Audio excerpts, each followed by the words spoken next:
শুনে নাও, আমি মুহাম্মদ যদি আমার মা অথবা বাবা দুইজনের একজনকে পাইতাম, আর যদি আমি এশারের নামাজের প্রথম রাকাতে সূরা ফাতিহা পড়তে থাকতাম, আমার মা অথবা বাবা যদি আমাকে ডাক দিত ফানা দেয়া মুহাম্মদ, হে মুহাম্মদ লা যাবে তুহা, আমি নামাজ ছেড়ে দিয়ে আমার মায়ের ডাকে সাড়া দিতাম। বলেন না সুবহানাল্লাহ।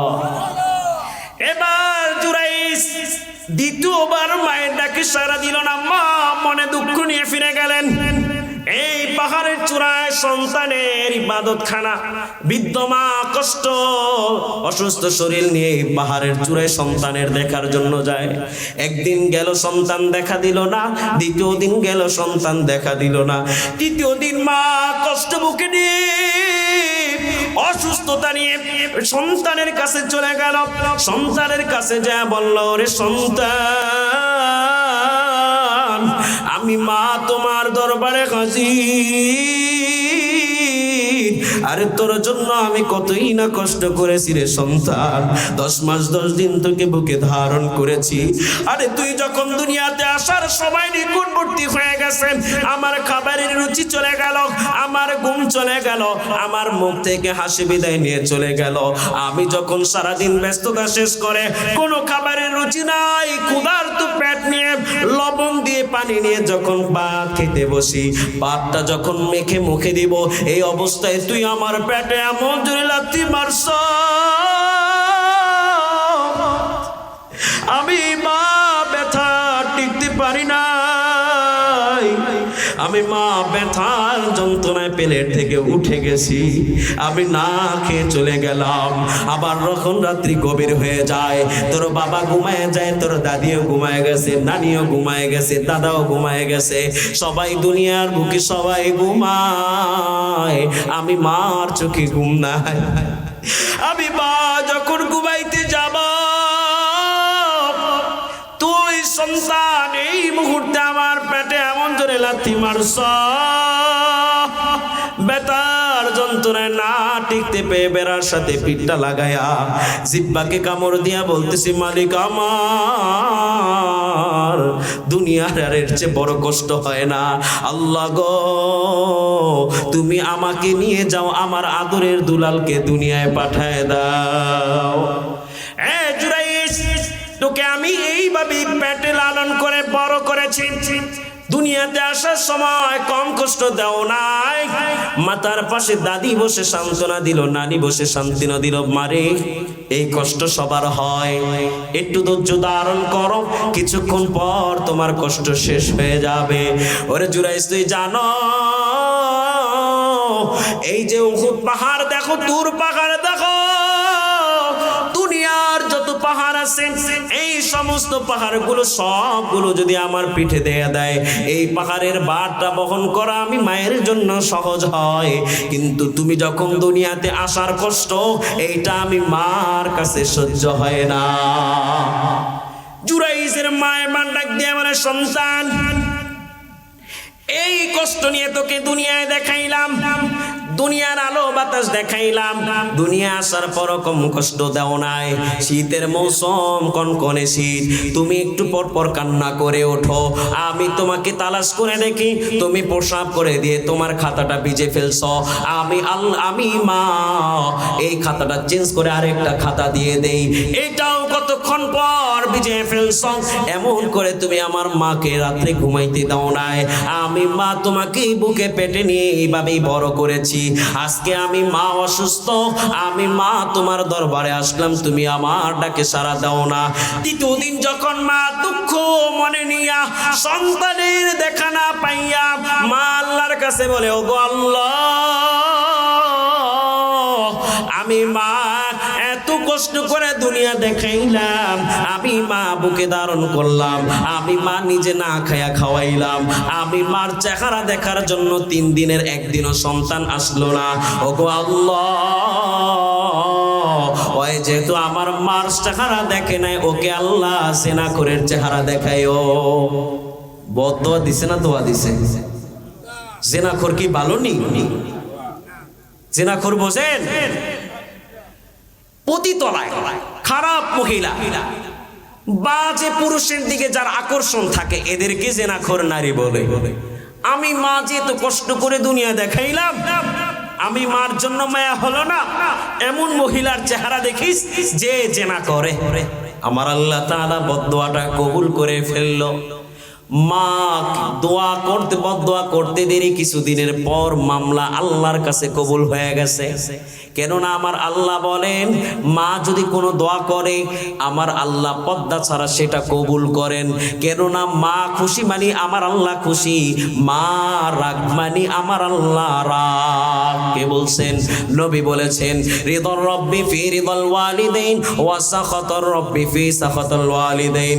দুনিয়ার মানুষরে আল্লাহকে খুশি করার জন্য তোমাকে বিদেশে যাওয়া লাগবে না, আল্লাহকে খুশি করার জন্য তোমার বেশি কিছু করা লাগবে না। আমার মা বাবাকে তুমি খুশি করো, তোমার মা বাবাকে তুমি খুশি করে ফেলো, আমার আল্লাহ খুশি হয়ে যাবে। বলেন না সুবহানাল্লাহ। সুইচ টিপ দিলে ফ্যান চলে কি চলে না? লাইট চলে কি চলে না? মা বাবা হলো সুইচ, আল্লাহ হলো দোয়া কবুল হওয়ার ফ্যাক্টরি। মাকে খুশি করে সুইচ টিপ দিবেন, আল্লাহ তাআলা অটোমেটিক আপনার কল্যাণের ব্যবস্থা করে দিবে। বলেন না সুবহানাল্লাহ। এবার মা যখন বদদোয়া করলো আমার আল্লাহ কবুল করে নিলেন, আমার আল্লাহ তাআলা দোয়াটা কবুল করে নিলেন। কিছুদিন যেতে না যেতে এক পাগলি ছিল যিনি জুরাইজের ইবাদতখানার পাশেই থাকতো। ওই পাগলির পেটে বাচ্চা চলে আসছে। এই পাগলির কোনো স্বামী ছিল না, কোনো বিয়া হয় নাই, সন্তান চলে আসছে। এবার পাগলিকে এলাকার মানুষ প্রশ্ন করলো, ওরে পাগলি তোর তো কোনো বিয়ে হয় নাই, তোর তো কোনো স্বামী নাই, তোর পেটে কেমনে বাচ্চা আসলো? এই অঘটন কে ঘটাইলো?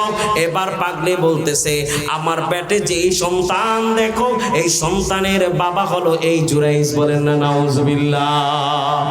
যে ইবাদত করার জন্য দুনিয়া ছেড়ে দিয়ে এবার ইবাদত করার জন্য পাহাড়ে চলে গেল, মায়া বাসনা ছেড়ে দিল, সন্তানের মায়া ছেড়ে দিল, স্ত্রীর মায়া ছেড়ে দিল, সে আল্লাহ ওলির নামে আল্লাহ মামলা ঘটায় দিল। এবার এলাকার মানুষ বলে, এই জুরাইজকে আমরা এত ভালোবাসি, মৌসুমের প্রথম ফলটা আমরা জুরাইজকে খাওয়াই, প্রথম ভালো মন্দ রান্না করে জুরাইজের ইবাদতখানায় দিয়ে আসি, পানি পড়া লাগলে জুরাইজের কাছে যাই, সন্তানকে ঝাড়ফুঁক করার জন্য জুরাইজের কাছে যাই।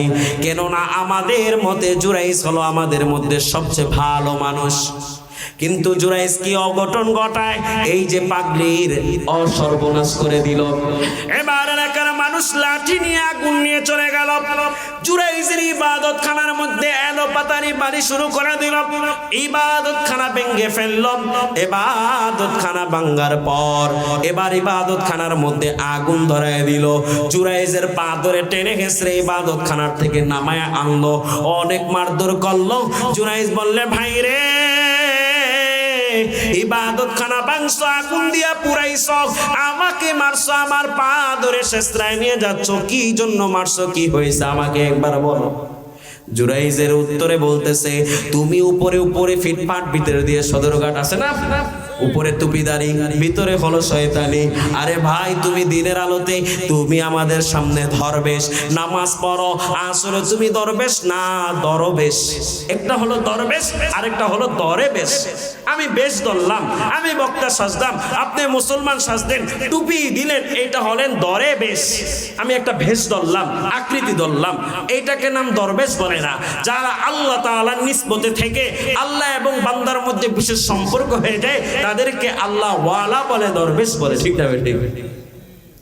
এবার বলতেছে, কি হয়েছে আমার? এই যে পাগলি মহিলা, এই পাগলি মহিলার পেটের সন্তানের বাবা হলা তুমি। এবার তিনি বলতেছেন, আমি তো এই সন্তানের বাবা না হওয়ার জন্য ইবাদতখানায় চলে আসলাম, আমি তো বাবা হতে চাই নাই, আমার তো সন্তানের কোনো প্রয়োজন ছিল না, আজকে আমার নামে মামলা চলে আসলো, নিশ্চয়ই এর পিছনে বড় কোনো ঘটনা রয়েছে। এবার চিন্তা করে দুনিয়ার মানুষকে ডাক দিয়ে বলে, এ দুনিয়ার মানুষ শুনে নাও, আমাকে তোমরা যে শাস্তি দাও সেটাই মেনে নিব, তবে দুইটা শর্ত। ফাঁসির আসামির যেমনি শর্ত থাকে ফাঁসির আগে, আমারও দুইটা শর্ত। এক নম্বর হলো মালিকের কদমে একটু সেজদা দেওয়ার সুযোগ দাও, মালিকের কদমে একটু সেজদা দেওয়ার সুযোগ দাও। ইবাদতখানা তোমরা পুড়ে ফেলছো, আমার কোনো দুঃখ নাই, আমাকে মারধর করেছো, আমার কোনো দুঃখ নাই, তবে একটা আমার আবদার হলো আমাকে নামাজ পড়ার সুযোগ দাও। এলাকার মানুষ বলল শেষ নামাজটা একটু পড়তে দাও, এরপরে তো এই চরিত্রহীনকে মেরেই ফেলবো। এলাকার মানুষ তাকে একটু নামাজ পড়ার সুযোগ দিল। এবার নামাজের সালাম ফিরানোর পর মালিকের দরবারে ডাক দেয়া বলে, মালিক রে, জীবনে যে কাজটা করি নাই, আজকে এই কাজের আসামি আমি হয়ে গেলাম। ওরে মালিক, তুমি আমাকে রক্ষা না করলে দুনিয়ার কেউ পারবে না। তুমি যখন আমার হয়ে যাইবা, দুনিয়ার মানুষ আমার শত্রু হয়ে কোনো ক্ষতি করতে পারবে না। আর তুমি যদি আমার না হও, দুনিয়ার মানুষ আমার বন্ধু হয়ে আমার কোনো উপকার করতে পারবে না। আল্লাহ আমাদের হলে সবই আমাদের হবে। আল্লাহ আমার রব, সেই রবই আমার সব, আছে না নেই? আল্লাহ আমার রব, সেই রবই আমার সব।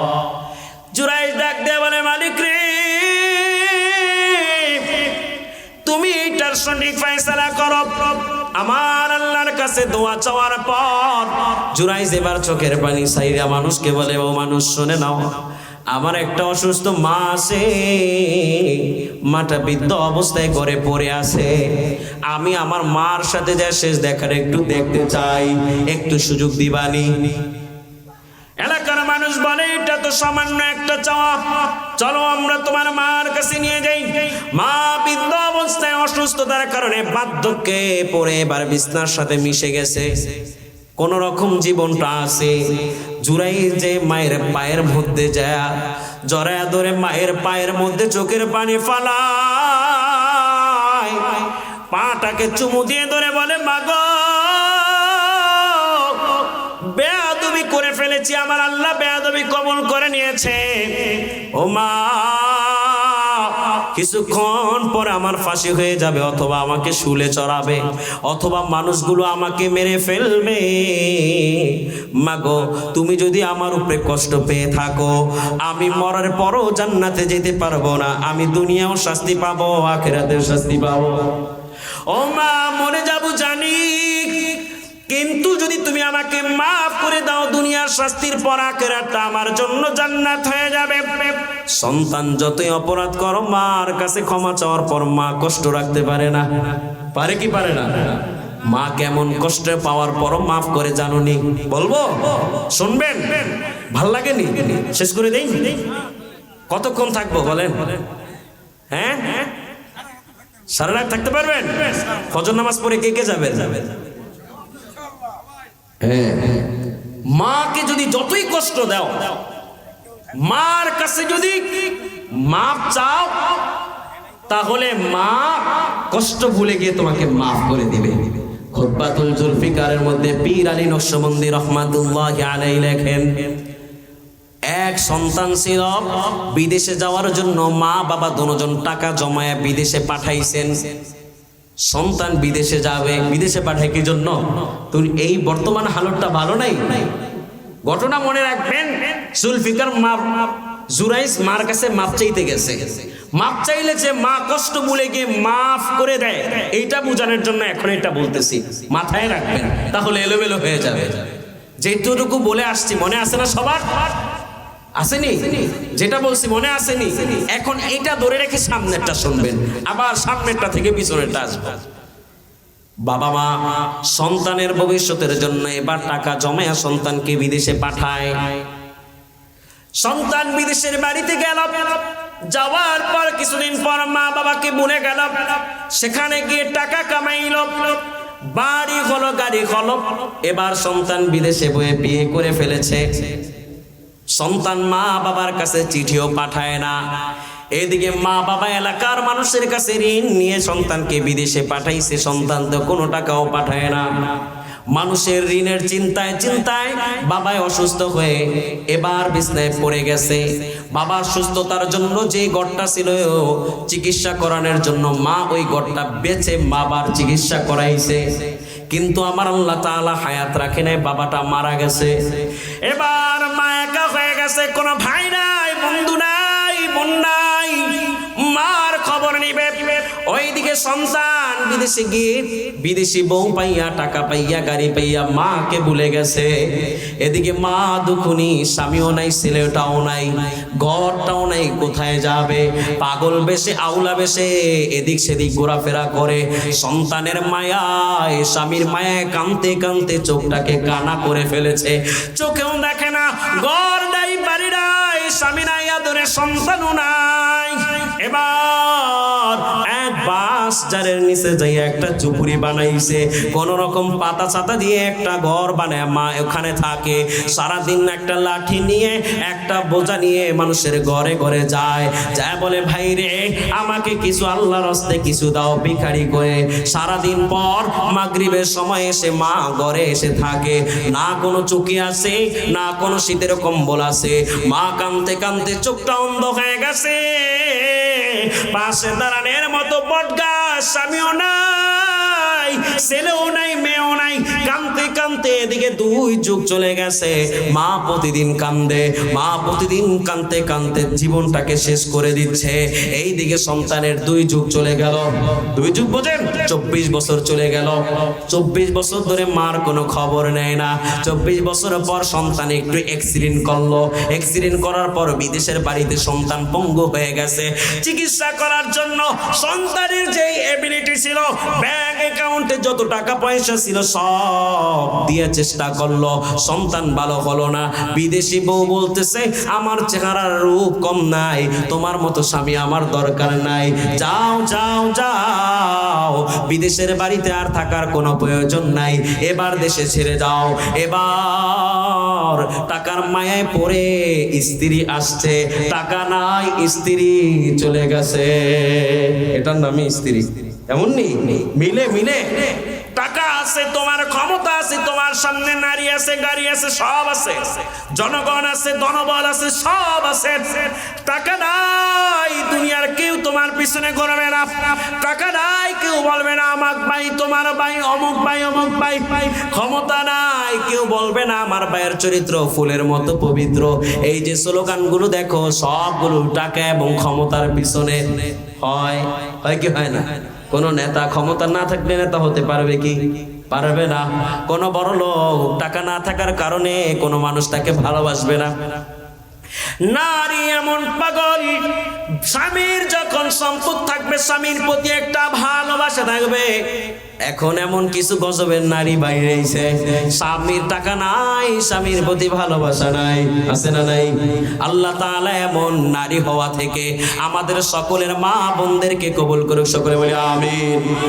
এবার বিদেশি বউ বলতেছে আমার রূপের কম নাই, আমার ডকের কম নাই, আমার টাকা পয়সা আছে, আমার বাড়ি ঘর আছে, আমার চাকরি আছে, আমার মা বাবা আছে, তোমার মতো স্বামীর আমার দরকার নাই, চলে যাও।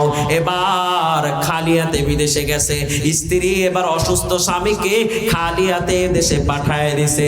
এবার সন্তান দেশে আইসা বাড়ির ঠিকানায় চলে গেছে, কিন্তু বাড়িতে যায় দেখে ঘর বাড়ি নাই, বিশাল বড় একটা আঙ্গুরের বাগান। আঙ্গুরের বাগানের মধ্যে ঢুকে দেখবে একটা লোক ছুরি দিয়ে আঙ্গুরের বাগানের ময়লাগুলো পরিষ্কার করে। এই লোককে যা বলতেছে আসসালামু আলাইকুম ভাই গো, এই জমিনের মালিক কোথায়? আর তুমি কে? এখানে তো বাড়ি ছিল, এখানে কেন এখন জমিন? আরে ভাই, এই জমিনের মালিক যিনি ছিল তিনি মারা গেছে, আর আমি এই জমিনটা কিনে এই যে আঙ্গুরের বাগানটা আমি দিয়েছি। ভাই কি হয়েছে? এই জমির মালিক কেন মারা গেল? এবার ওই আঙ্গুরের মালিক বলতেছে তার একটা কুলাঙ্গার সন্তান ছিল, এই সন্তানকে বিদেশের বাড়ি পাঠাইছে, টাকা পয়সা লেনদেন ঋণ করে সন্তানকে পাঠাইছে, কিন্তু কুলাঙ্গার সন্তান বিদেশে গিয়া মা বাবাকে ভুলে গেছে। ওখানে গিয়ে 24টা বছর ধরে মা বাবার কোনো খবর নেয় নাই। এইদিকে বাবা ঋণের বোঝার চিন্তায় অসুস্থ হয়ে গেছে। অসুস্থ বাবাকে চিকিৎসা করার জন্য এবার ওই কুলাঙ্গার সন্তানের মা তার বাড়িটা আমার কাছে বিক্রি করে দিয়েছে, আর ওই অসুস্থ বাবাটা অসুস্থ থাকা অবস্থায় মারা গেছে। সন্তান চোখের পানি ফালায় আর চোখের পানি মোছে। এবার বলে এই যে অসুস্থ লোকটা মারা গেল, তার তো একটা ওয়াইফ ছিল, তার ওয়াইফ কোথায় থাকে, তার স্ত্রী কোথায় থাকে? বলে ওই কুলঙ্গার সন্তানের মায়া। পাগল মহিলা কাঁদতে কাঁদতে নিজের চোখ কানা করে ফেলেছে। বাড়ি নাই, স্বামীও নাই, 2 যুগ আগে সন্তান হারাইছে। এবার পাগলের মতো সারাদিন ভিক্ষা করে। আর ওই যে দেখো একটা ঝুপড়ি বাঁশের জার, সেখানে যায় দেখবা একটা পাতা সাতা দিয়ে একটা ঘর বানায় মা ওখানে থাকে।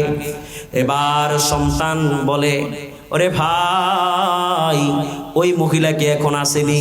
বলে এখন পাইবা না, রাত্রে বেলা আসবে। বলতেছে ওই আঙ্গুরের মালিক বলে আমার মনের একটা ইচ্ছা, এই যে কুলাঙ্গার সন্তানকে মা বাবা বিদেশে পাঠাইলো, মা বাবা চিন্তায় পড়ে বাবা মারা গেল, সন্তানের মায়ায় পড়ে মা অন্ধ হয়ে গেল। আমার মনের একটা ইচ্ছা, ওই কুলাঙ্গার সন্তানকে যদি আমি পাইতাম, আজকে যে কাঁচি দিয়া জমিনের ধান কাটতেছি, আজকের যে কাঁচি দিয়া জমিনের ময়লা কাটতেছি, ওই কুলাঙ্গার সন্তানকে পাইলে আমি ওর গলা কেইটা ওকে জবাই করতাম। কার সামনে কইতেছে? কুলাঙ্গার সন্তানের সামনেই বলতেছে। এবার লোকটা মনে মনে উপলব্ধি করে, হায় রে, মা বাবার কষ্ট এত কঠিন হয়ে গেছে, এত কঠিন হয়ে গেছে। পাড়া প্রতিবেশী দেখে তাদের মনে এমন একটা ঘৃণা জমছে, আমাকে পাইলে আমাকে কাছে দিয়ে জবাই করতো। আয় রে, মা বাবার মনে হয় কত কষ্ট পাইছে।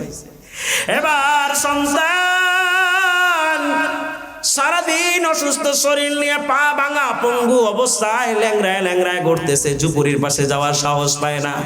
রাত্র যখন চলে আসলো, বাঁশের জারের এক কোনায় যে সন্তান লুকায় পড়লো, দেখলো দূর থেকে একটা মহিলা গুজা দিয়ে লাঠি বর করে, পিঠের মধ্যে একটা টুপুরি নিয়ে এবার ধীরে ধীরে এদিকে দিয়ে আসছে।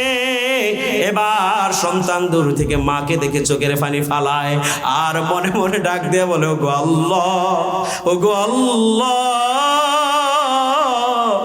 আজকে আমি কি অপরাধ করলাম? টাকার পিছনে পড়ে মাকে বললাম, নারীর পিছনে পড়ে মাকে বললাম,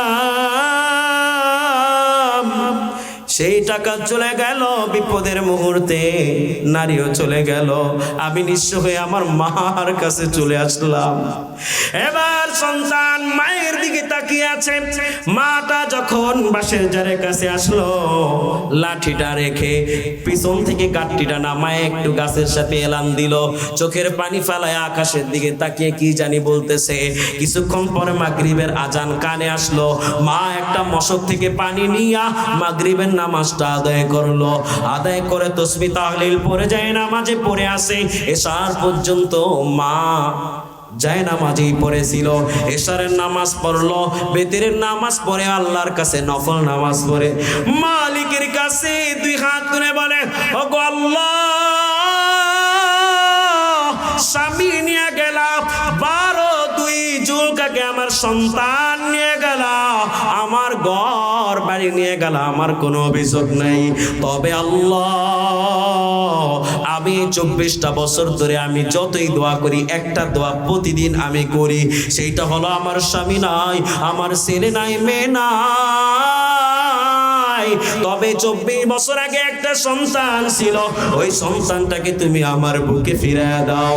ওগো আল্লাহ, আমার মরার পরে যেন আমার ওই সন্তানটা আমার কবরে নামাইতে পারে। আল্লাহকে ডাক দেয়া বলে, আরে মালিক, আমি আমার সন্তান থেকে কোনো কামাই খাবো না, আমি আমার সন্তানকে কোনো কিছু আবদার করব না, তবে একটা আবদার করব, শুধু একটা আবদার করার জন্য সন্তানকে কাছে পেতে চাই, সেটা হলো আমি মা যখন মরে যাব, আমার মার কবরটা যেন আমার সন্তান কবরে নেয়। সন্তান মার কাছে যাবে, এই সাহসটা পায় না। আমার আল্লাহ তাআলা বলেন, দুনিয়ার মানুষ এমন ভাবে অপরাধ কইরো না যে অপরাধের কারণে ক্ষমা চাইতে লজ্জা লাগে, আছে না? কিছু অপরাধ আছে, আপনি একটা মানুষের সাথে এমন ভাবে ঝগড়া করলেন, এমন খারাপ কথা বললেন, এমন গালি দিলেন, পরে ওনার কাছে মাপ চাইতে লজ্জা লাগে, লাগে কি লাগে না? আমার আল্লাহ বলতেছে এই খারাপ কাজটা খুব খারাপ। আমার আল্লাহ তাআলা বলতেছেন দুনিয়ার মানুষ অপরাধ হয়ে গেছে, আমি মালিকের কাছে তওবা করে ফেলো, যখনই তওবা করবা তখনই আমি আল্লাহ মাফ করে দিব। কেননা আমার আল্লাহ তাআলা বলতেছেন ইন্নাল্লাহা ইয়াগফিরুদ যুনুবা জামিআ ইন্নাহু হুয়াল গফুরুর রহিম। দুনিয়ার মানুষ তুমি আমি মালিকের কাছে যখনই চাইবা, যখনই তুমি তোমার গুনার জন্য মাফ চাইবা, যখন তুমি তোমার পিছনে অপরাধের জন্য আমি মালিকের কাছে লজ্জা হইয়া মাথা নত কইরা আমি মালিকের কাছে মাফ চাইবা, আমি মালিক তখনই তোমাকে মাফ করে দিব। আমার আল্লাহ বলে বান্দা আমি আল্লাহ ওরকম বান্দা পছন্দ করি যে ক্ষমা চায়, ক্ষমা চায়। এই জন্য এমন অপরাধ করবেন না যে পরবর্তীতে মাফ চাইতে লজ্জা লাগে। সন্তান মনে মনে বলে আমি মার কাছে এমন অপরাধ করছি, 24 বছর পর যে আমাকে ডাক দিব এই সাহসটাও আমি হারায় ফেলছি। কিন্তু মা আমার আল্লাহর কাছে এমন জোরে ডাক দিয়ে বলে মা আল্লাহ গো, টাকা চাই না, গাড়ি চাই না, সন্তানকে শুধু চাই, সন্তানের কামাই খাওয়ার জন্য না, চাইতে পারে। এবার সন্তানের মনে আমার আল্লাহ তাআলা সাহস দিয়ে দিল। সন্তান চুপুরে পিস্তিকন থেকে লাফ দিয়ে মায়ের পায়ে যায় জড়ায় পড়ে, মাকে ডাক দিয়ে বলে ওগো মা আমি তোমার সন্তান, আজকে 24 বছর পর আমি তোমার পায়ে আসলাম। এবার মা আচমকা চমকে গেল, হায় রে আমার সন্তানের কণ্ঠ 24 বছর পর আমার কানে বাজলো। এই সন্তানের চেহারা কথার আওয়াজ না শোনার কারণে কানটা বয়রা হয়ে গেছে, সন্তানের চেহারা না দেখার কারণে চোখটা কানা হয়ে গেছে। 24 বছর পর সন্তানের কণ্ঠের আওয়াজ শোনা যায়। এবার মায়ের পাটা ধরে বলতেছে মা গো ভুল করেছি, মাফ করে দাও। আমার আল্লাহ তাআলা মা এবং সন্তানের দৃশ্যগুলো দেখতেছেন, আমার আল্লাহ দেখতেছেন, ফেরেশতা সবাই দেখতেছেন, দুনিয়ার সমস্ত মাখলুক দেখতেছে। মা এবার বৃদ্ধ অবস্থায় মুনাজাত থেকে হাতটা নামাইয়া সন্তানকে বুকে টান দিয়া বলতেছে ওরে বাবা তুই 24 বছর ধরে আমি মার কোনো খোঁজ খবর নাও নাই, কিন্তু আমি মার মনে একটু কষ্ট নাই। আজকে যখন তুমি 24 বছর আস পরে আমি মাকে একবার মা বলে ডাক দিছ, আমি মা তোমার 24 বছরের পিছনের কথা ভুলে গেছি।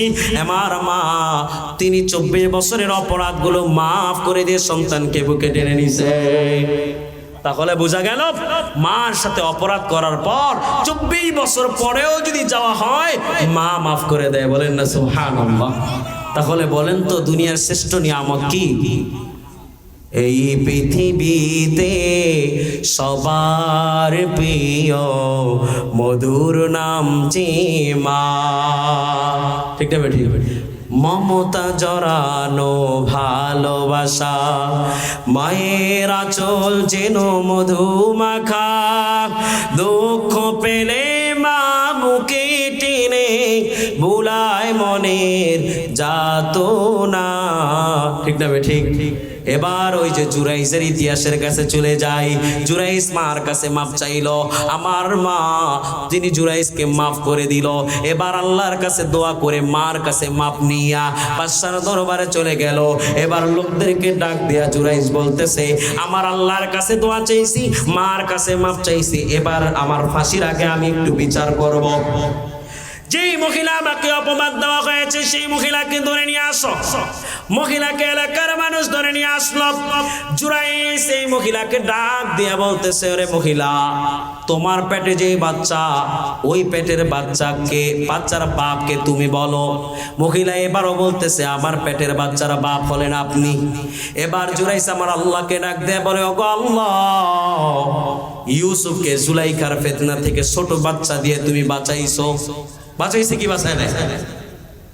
ইউসুফ আলাইহিস সালাতু ওয়াস সালাম জুলাইখার কুমন্ত্রণায় যখন পড়ে গেছে, যে রুমের মধ্যে ইউসুফকে নিয়া জুলাইখা ইউসুফকে কুমন্ত্রণার দিকে আকর্ষণ করেছেন, সেই কামরার মধ্যে জুলাইখার একটা দাসীর বাচ্চা ছিল। ওই বাচ্চাটাকে ইউসুফ যখন বলল, এই বাচ্চাটা তখন আল্লাহ তাআলার পক্ষ থেকে জুরাইজের সত্যবাদিতার প্রকাশ করছে, কি করে নাই? তেমনি ভাবে এবার জুরাইশ ডাক দেয়া বলে, ওগো আল্লাহ, ইউসুফকে তুমি ফিতনার হাত থেকে বাঁচাইছো, ইউসুফকে ফিতনা থেকে বাঁচানোর মালিক তুমি আল্লাহ, আমাকে ফিতনা থেকে বাঁচানোর মালিকও তুমি। এবার জুরাইশ ওই মহিলার গর্ভের দিকে আঙ্গুল দিয়ে ইশারা করে, দূর থেকে বলতেছে, রে সন্তান, তুই বলে দে আমার আল্লাহ তাআলার কুদরতে, তুই বলে দে তোর পিতাকে। এবার সন্তান পেটের মধ্য থেকে বলতেছে, আনতা লা আবি, আপনি আমার বাবা না, আমার বাবা হলো ওই যে জমিনে কাজ করে ওই খারাপ চরিত্রহীন কৃষক। বলেন না সুবহানাল্লাহ। আল্লাহর কি কুদরত, আল্লাহ ওলিদের এমন পাওয়ার। বাচ্চা পেটের ভিতরে ইশারা করেছে, পেটের মধ্য থেকে আল্লাহ তাআলার কুদরতি ভাবে কথা বের করে দিয়েছে। বলেন না সুবহানাল্লাহ। এটা আল্লাহর কুদরত কি কুদরত না? এবার যখন বলল, আমার মা দোয়া করছে, সন্তান যখন জুরাইসকে বদদোয়া করেছে, জুরাইস মামলায় পড়ছে, আবার যখন দোয়া করছে মামলা থেকে আমার আল্লাহ তাআলা মুক্ত দিয়ে দিয়েছে। সেই জন্য মায়ের দোয়ার দরকার আছে কি নাই? যদি মায়ের দোয়া নিতে পারো, আমার আল্লাহ তাআলা দুনিয়াতে কয়েকটা পুরস্কার দিবে। আজকে মায়ের থেকে দোয়া নিলে যেগুলো পুরস্কার দিবে, এই পুরস্কারের কথাগুলো বলেই শেষ করে দিবে ইনশাআল্লাহ। বেশি রাত করব না, ধৈর্য সহকারে শুনবেন। 11টা বেজে যাচ্ছে। আমার আল্লাহ তাআলা বলতেছে, দুনিয়ার কোন সন্তান যদি মা বাবার দোয়া নিয়ে থাকে, আমি আল্লাহ তাআলা 1 নম্বর পুরস্কার তাকে দিব, আমি আল্লাহ তাআলা তাকে দীর্ঘ হায়াত দিয়ে দিব। বলেন না সুবহানাল্লাহ। সন্তান যখন মা বাবার দোয়া নেয়, দোয়া নিয়ে যখন রিস্কা নিয়ে ঘর থেকে বের হয়, আমার আল্লাহ তাআলা ফয়সালা করে রাখছে, সন্তান লেঙ্গুটিয়া যাওয়ার আগে ব্রিজের সাথে অটের সাথে অ্যাক্সিডেন্ট হয়ে মারা যাবে। কিন্তু সন্তান যখন বের হবে, তখন মায়ের কাছে যায় বলতেছে, মা গো, আমি রিস্কা নিয়ে বের হয়েছি, তুমি আমার জন্য একটু দোয়া করো। আমার মা যখন সন্তানের মাথা বুলায় দোয়া করে, কিন্তু আমার আল্লাহ তাআলার ফয়সালা ওই সন্তান লেঙ্গুটিয়া ব্রিজে মারা যাবে। আমার আল্লাহ তাআলার কাছে ফেরেশতা যায় বলে, ওগো আল্লাহ, তোমার ফয়সালা সন্তান ব্রিজের এখানে মারা যাবে। আর এদিকে সন্তানের মা দোয়া করেছে, ওগো আল্লাহ, আমার সন্তানকে আমার চুল পরিমাণ হায়াত দান করো। ওগো আল্লাহ, এখন কি করব? আমার আল্লাহ বলে, ব্রিজের অ্যাক্সিডেন্ট হওয়ার মারা যাওয়ার বিষয়টা ক্যান্সেল করে দাও। বলেন না সুবহানাল্লাহ। এই জন্য বোঝা গেল মায়ের দরকার, মায়ের দোয়ার দরকার আছে নি নাই? মায়ের দোয়া লও হে মুমিন, মায়ের দোয়া লও, মায়ের দোয়া লও হে মুমিন, মায়ের দোয়া লও। বিপদে পড়বে না তুমি যখন যেথায় যাও, বিপদে পড়বে না তুমি যখন যেথায় যাও। মায়ের দোয়া লও হে মুমিন, মায়ের দোয়া লও, মায়ের দোয়া লও হে মুমিন, মায়ের দোয়া লও। একটি গ্লাস পানির ফলে বাইজিদকে মা বুকে টেনে হাত তুলে মা করলেন দোয়া, হাত তুলে মা করলেন দোয়া, বাইজিদকে ওলি বানাও। মায়ের দোয়া লও হে মুমিন, মায়ের দোয়া লও, মায়ের দোয়া লও হে মুমিন, মায়ের দোয়া লও। যা কিছু হও না কেনে, কিছু নয় তো মায়ের দোয়া বিনে। না বুঝিয়া মনে তুমি কইরো না যে পাও। মায়ের দোয়া লও হে মুমিন, মায়ের দোয়া লও, মায়ের দোয়া লও হে মুমিন, মায়ের দোয়া লও। মায়ের দোয়ার দরকার আছে কি নাই? আমার আল্লাহ তাআলা বলতেছেন, যেই সন্তানের উপর আমার আল্লাহ তাআলা বলেন, যেই সন্তানের উপর মা বাবা খুশি হয়ে দোয়া করবে, 2 নম্বর পুরস্কার হলো বিপদ থেকে আমি আল্লাহ বাঁচাবো। কি থেকে বাঁচাবো? বিপদ থেকে বাঁচাবো। আরে সন্তান, তুমি যে লেঙ্গুটিয়া যাচ্ছ, অটোতে চড়ে যাচ্ছ, এমন ফয়সালা আল্লাহর কাছে হয়ে আছে, অটোর সাথে অ্যাক্সিডেন্ট করে তোমার পাটা ভেঙে যাবে। কিন্তু যখন তুমি মার কাছে দোয়া নাও, আমার আল্লাহ তাআলার ফয়সালা ডিলেট হয়ে যায়। যায়, এই বিপদ থেকে আমার আল্লাহ তাআলা তোমাকে বিপদ থেকে বাঁচিয়ে দেয়। এই জন্য মার দোয়া লওয়া লাগবে। আমার আল্লাহ বলেন, আব্দুল কাদের জিলানী রহমাতুল্লাহি আলাইহি তার কিতাবের মধ্যে মধ্যে লেখেন, এবার মা বাবার দোয়া যে সন্তান নিবে তার 3য় নাম্বার পুরস্কার হলো তার রিজিককে আমার আল্লাহ তাআলা প্রশস্ত করে দিবেন। আপনি এখন টাকা কামাই করেন কিন্তু আপনার মা সন্তুষ্ট না, লাখ টাকা কামাই করবেন টাকার মধ্যে বরকত নাই, কেননা আপনার স্ত্রী আপনাকে ভালোবাসে টাকার জন্য, আপনার সন্তান আপনাকে বাবা বলে ডাক দেয় কি জন্য? টাকার জন্য। এইটা যদি বুঝতে হয় পরীক্ষা করে দেখবেন, বিদেশ থেকে যখন আসবেন, ঢাকা থেকে যখন আসবেন, সন্তানকে যদি কিছু নিয়ে আসেন, বাবার কোলে যা বসে, আর যদি সন্তানের জন্য মজা না নিয়ে যায়, সন্তান রাগ করে, তখন সন্তানের ভালোবাসাটা হলো মজার মধ্যে, আর ওই মজাগুলো কিনতে হয় টাকা দিয়া। তাহলে বোঝা গেল সন্তানের মহাব্বত টাকার মধ্যে, স্ত্রীর মহাব্বত টাকার মধ্যে, কিন্তু মার মহাব্বত টাকার মধ্যে নাই। মা কেমন মহাব্বত করে বুঝবেন? একটা ঘটনা বলবো নি? না ধৈর্য হারা হচ্ছেন? মা কেমন মহাব্বত করে? এক ক্ষমতাবান ব্যক্তি মার কথা ভুলে গিয়ে টাকা পয়সা আছে, স্ত্রী নিয়ে ছেলে মেয়ে নিয়ে জীবন যাপন করে, মাকে ভুলে গেছে। মা ব্যথা কষ্ট নিয়ে এবার মসজিদের ইমামের কাছে যায় বলল, ওগো ইমাম, আমার সন্তানটাকে আমি কত কষ্ট করে বড় করছি, আজকে সন্তান বউ পাইয়া টাকা পয়সা পাইয়া আমি মাকে ভুলে গেছে, আমি মার কোনো খোঁজ খবর নেই না, আপনার কাছে দোয়া চাই, আপনি যেন একটু দোয়া করেন, আমার সন্তান যেন আমার একটু খবর নেয়, আমাকে যেন একটু ফোন দেয়, আমাকে যেন একটু খোঁজ খবর নেয়।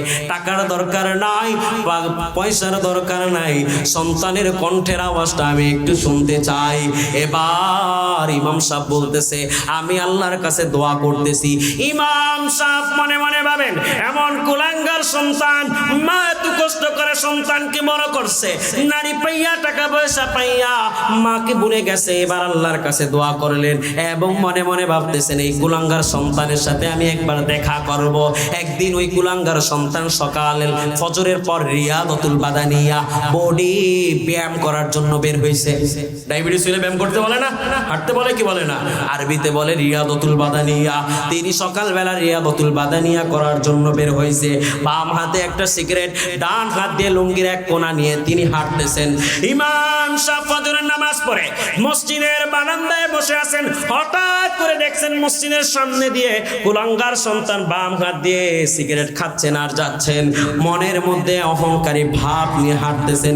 ইমাম সাহেব মসজিদের বারান্দা থেকে দৌড়ে চলে আসলো, আয়েশা পিছন দিয়ে সালাম দিল, আসসালামু আলাইকুম, কেমন আছেন?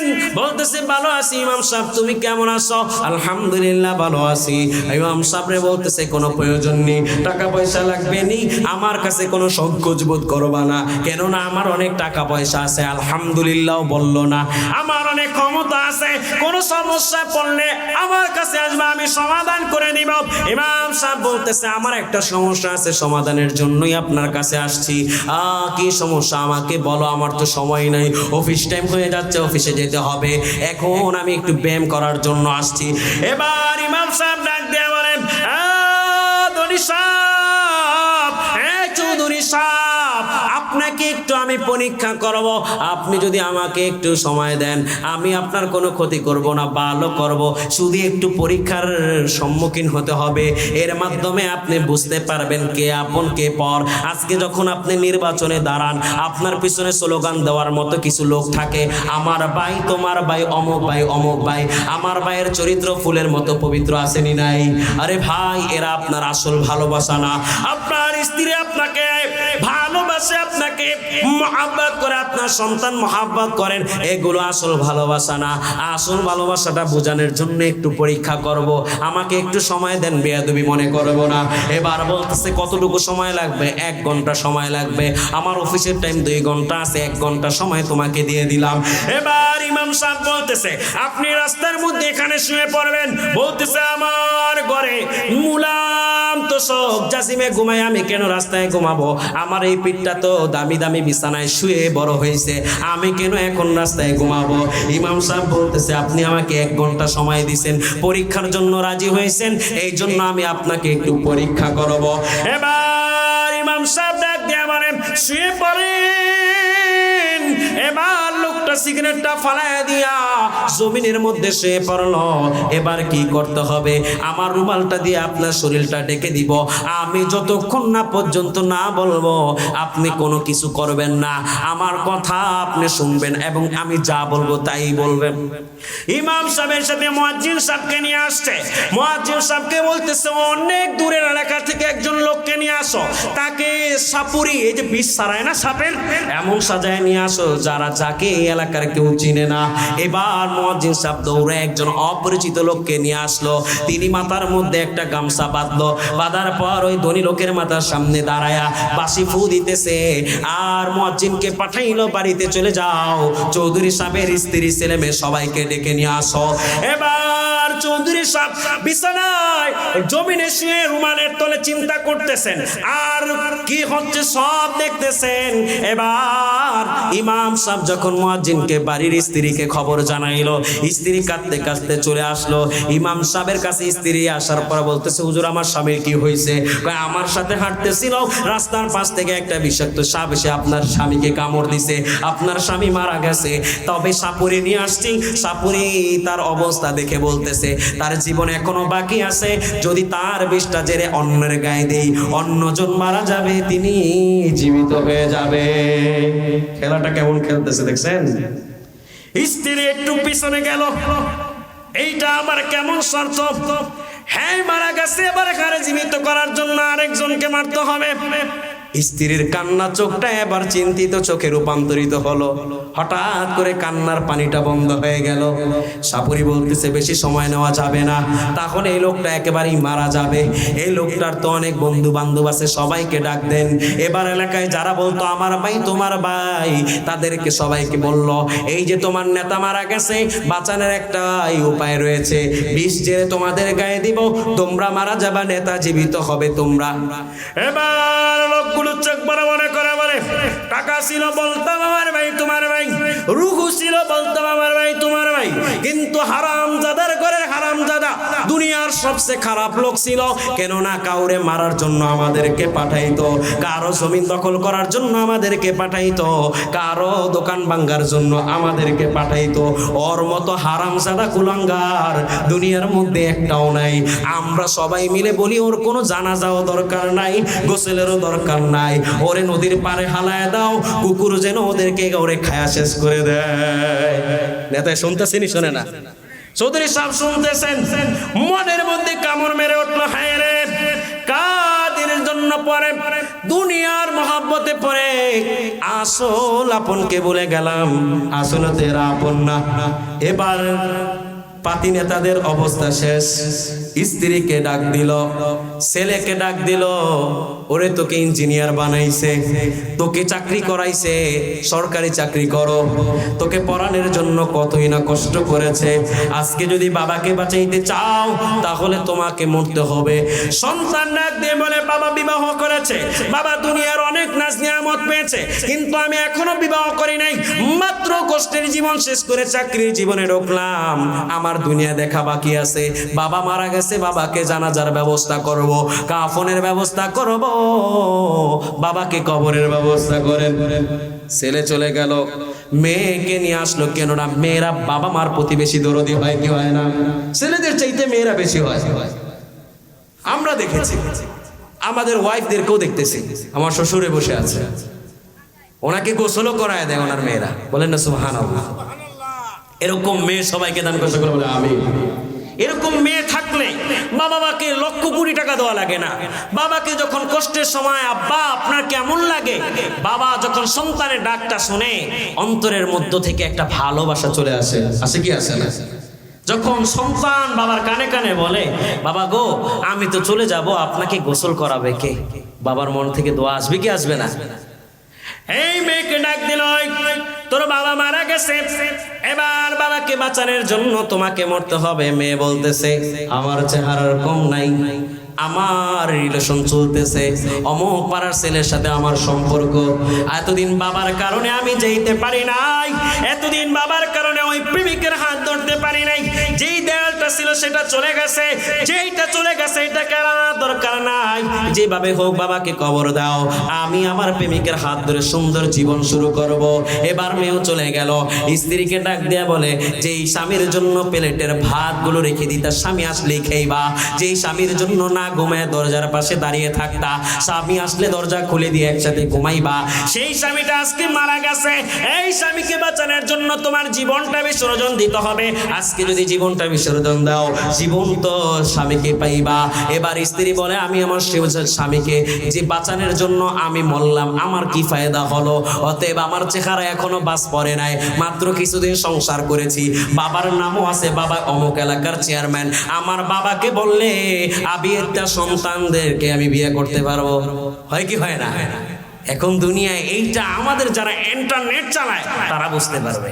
টাকা থাকলে 50 বছরের বুড়ি 12 বছরের পোলাকেও বিয়ে করতে পারে। এইটা যারা ইন্টারনেট চালান তারা ভালো করে বুঝতেছেন এবং হাসতেছেন যে ইতিহাসটা কিভাবে মিলতেছে। এবার স্ত্রী বলে, চেহারা এখনো বাস মনে নাই, মাত্র কিছুদিন সংসার করলাম, এই লোকটা আমাকে সংসার জীবনে কি বা করছে? এই লোকটার জন্য যা কিছু করছি, লোকটা নেতা ছিল, সারাদিন মানুষের সাথে ঝগড়া করে আসতো, জিদটা আমার উপরে ফালাইতো, আমি যদি কিছু বলতাম আমার পিঠে কনি দিত। অতএব লোকটা মারা গেছে, এখন আমি অন্য জায়গায় যাই বিয়ে বসবো, অতএব আমি এখানে থাকবো না, মারা গেছে কবর দিয়ে দাও। এবার লোকটার চোখ দিয়ে পানি পড়ে, এলাকার মানুষগুলো চলে গেল, সন্তান চলে গেল, স্ত্রী চলে গেল, কে আছে সাপুরে বলতেছে সর্বশেষ কে আছে? এবার ইমাম সাহেব বলতেছে তার একটা বৃদ্ধ মা আছে, তিনি অনেক দূরে থাকে, বলতেছে যেভাবে হোক তাকে নিয়ে আসো। এলাকার মানুষ চলে গিয়ে মাকে কোলে করে নিয়ে আসলো, মার কাছে খবরটাও নাই। মা ঘটনাস্থানে আসলো, আসার পর দেখে একটা লোক শুয়ে আছে।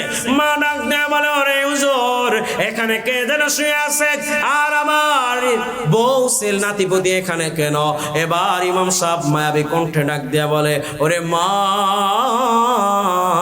যে সন্তানকে তুমি বুকে ধারণ করছো, যেই সন্তানের জন্য খাবার খাও নাই, যেই সন্তানের জন্য রাত্রে ঘুমাও নাই, যেই সন্তানের জন্য শীতের মৌসুমে বসে বসে কষ্ট করেছো, যেই সন্তানের জন্য রোদে পুড়ে বৃষ্টিতে ভিজে তুমি কষ্ট করেছো, সেই সন্তানটা আজকে চলে যাচ্ছে।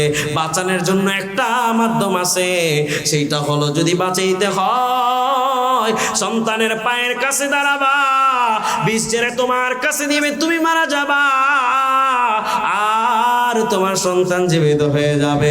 মা এবার সাপরে হাত ধরে বলে, আল্লাহ, ওরে বাবা, সন্তানকে বুকে ধারণ করার কষ্ট তুমি বোঝো না। আরে সন্তানকে এত কষ্ট করে বুকে ধারণ করছি, এত কষ্ট করে পালছি, আমার জীবনের দরকার নাই, বিষটা আমার গায়ে দাও, আমি মা মারা যাই এবং আমার সন্তান দুনিয়াতে সুখে বসবাস করুক। এবার চৌধুরী সাহেব আর সহ্য করতে পারলো না। ইমাম সাহেব বলার আগে চেহারা থেকে রুমালটা উঠায়া মায়ের পায়ের মধ্যে জড়ায়া ধরে বলতেছে, মা গো, ভুল করেছি, মাফ করে দাও, আর করবো না, দুনিয়া আমার দরকার নাই, আমার নেতাগিরি দরকার নাই, টাকা পয়সা দরকার নাই, মাগো আমি বুঝতে পেরেছি দুনিয়ার কেউ যদি আপন থাকে তাহলে আসো তুমি মা। তাহলে মা কেমন ভালোবাসে বুঝতে পারলেন কি? মার ভালোবাসা নিয়ে যদি কোনো সন্তান দোয়া নেয় তাহলে 1 নম্বর পুরস্কার হলো হায়াতে তৈয়বা বাড়িয়ে দিবে, 2 নম্বর পুরস্কার বিপদ থেকে আমার আল্লাহ বাঁচাবে, 3 নম্বর পুরস্কার আমার আল্লাহ তাআলা রিজিকটা প্রশস্ত করে দিবেন, 4 নম্বর পুরস্কার ওই সন্তানকে আমার আল্লাহ তাআলা কাবা ঘরের জন্য কবুল করে নেবে। কাবা ঘরে যাওয়ার সবার তো নিয়ত আছে, আছে না? আসেনি নেই? মুমিন হিসেবে আমাদের তো একটাই স্বপ্ন, 5 ওয়াক্ত নামাজ যে কাবা ঘরের দিকে ফিরে পড়ি, কিবলা দিকে পড়ি, এই কাবা ঘরটা একটু দেখতে মন চায় কি চায় না? আমার আল্লাহ তাআলা বলে যে সন্তান মা বাবার কাছে দোয়া নেবে আমি আল্লাহ তাআলা কাবা ঘর দেখার জন্য সুযোগ করে দিব। এর দৃষ্টান্ত হলো মুফতি আজম আল্লামা মুফতি শফি উসমানী রহমাতুল্লাহি আলাইহি তকি উসমানী সাহেবের বাবা তিনি অসুস্থ হয়ে গেলেন। এমন টাইমে অসুস্থ হলেন তখন তকি উসমানী এবং তার বড় ভাই রফি উসমানী হজের সফরে রওনা দিবেন। ইতিমধ্যে বাবা অসুস্থ হয়ে গেলেন। বাবার খেদমত করার জন্য তারা দুই ভাই হজ না করার জন্য বাবার খেদমতে চলে গেলেন। এইদিকে বাবা সুস্থ হইতে হইতে হজের সময়টা চলে গেল। বাবার হুঁশ আসার পরে বলতেছে রে শফি তকি, আরে তকি রফি তোরা কেন হজে যাও নাই? বলতেছে আমাদের হজ তো এখানে, আমাদের হজ এখানে। কেননা নবী বলেছেন আন আব্বাস রাদিয়াল্লাহু তাআলা আনহু قال قال رسول الله صلى الله عليه وسلم ما من والد بار ينظر الى والده نظر رحمة الا كتب الله بكل نظرة حجرة مبرورة قالوا وإن نذر كل يوم 100 مرة قال نعم الله أكبر وأطيب।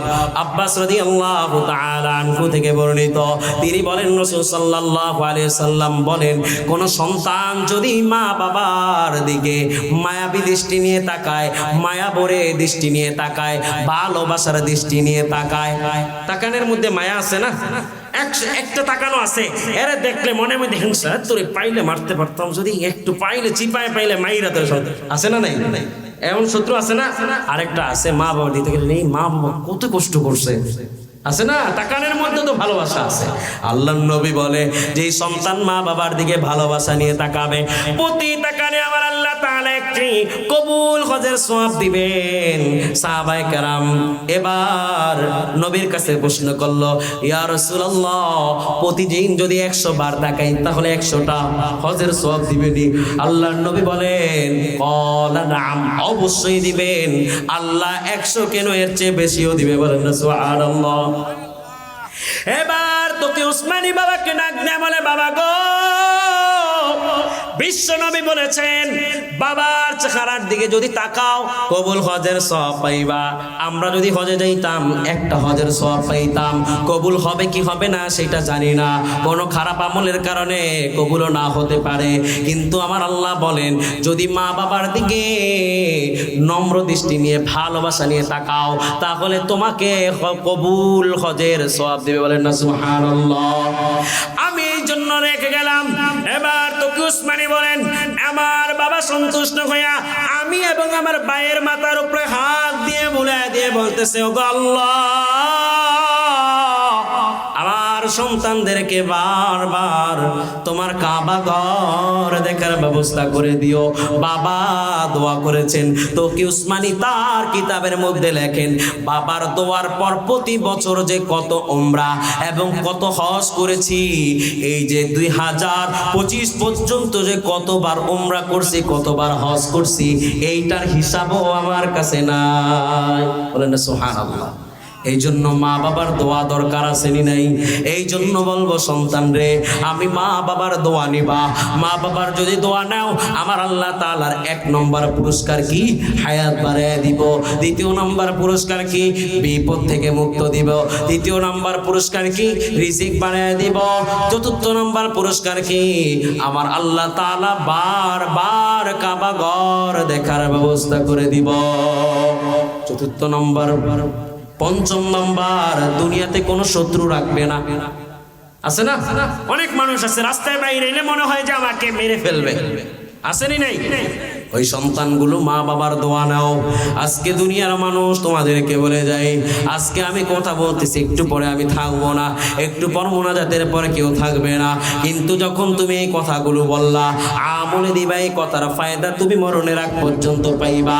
আমার আল্লাহ তাআলা বলেন এই সন্তান মা বাবার দোয়া নিবে এই সন্তানের আমি আল্লাহ তাআলা কোনো শত্রু রাখবো না। আমার আল্লাহ তাআলা বলেন শত্রুর মনে ভালোবাসা দিয়ে আমি আল্লাহ তাআলা শত্রুগুলোকে ওর বন্ধু বানায় দিব, বলেন না সুবহানাল্লাহ। তাহলে কি কি শুনলাম? মা বাবার সাথে সৎ আচরণ করলে ফায়দা কি? যে জিনার মামলায় পড়েও আল্লাহ তাআলা মুক্ত করে দিয়েছে। আরেকটা কি শুনলাম, মা বাবার মনে কষ্ট দিলে মাপ চাওয়ার সাথে সাথে মা বাবা মাফ করে দিয়ে বুকে টেনে নেয়, নেয় কি নেয় না? এরপরে শুনলাম মা বাবার কাছে দোয়া নিলে কয়টা ফায়দা? 5টা। 1 নম্বর কি? হায়াত বাড়ায় দিব। সকলে বলেন, 1 নম্বর কি? হায়াত বাড়ায় দিব। 2 নম্বর কি? বিপদ থেকে আমার আল্লাহ তাআলা মুক্ত করবে। 3 নম্বর কি? রিজিক বাড়িয়ে দিবে। 4 নম্বর কি? কাবা ঘর দেখার তৌফিক দিবে। 5ম নম্বর কি? আমার আল্লাহ তাআলা দুনিয়ার কোনো শত্রু রাখবে না। মা বাবার দোয়া নিতে পারবেন কি পারবেন না? কার কার মা বাবা আছে একটু 2 হাত তুলেন। কার কার আছে? আজকে একটু ওয়াদা করেন, মাকে কষ্ট দিছি বা না দিছি, ওয়াজের পর্যায়ে মার কাছে মাপ চাইবো। কারা কারা পারেন একটু হাত তুলে রাখেন। চাইবেন তো? পারবেন তো? লিল্লাহি তাকবীর। আল্লাহ তুমি আমাদেরকে বাধ্য মা বাবার সন্তান হওয়ার তৌফিক দান করো। সকলে বলে আমিন।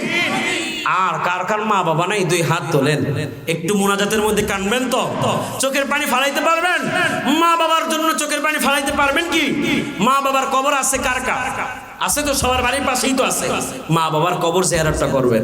এই যে মাহফিল থেকে যাওয়ার আগে কবর জিয়ারত করার জন্য তো এত কিছু লাগে না, শুধু রব্বির হামহুমা কামা রব্বায়ানি সগীরা বলতে পারবেন নি? পারবেন না? মনে মনে বলবেন, আল্লাহ গো মা বাবার হক শুনছি, আজকে যদি মা বাবা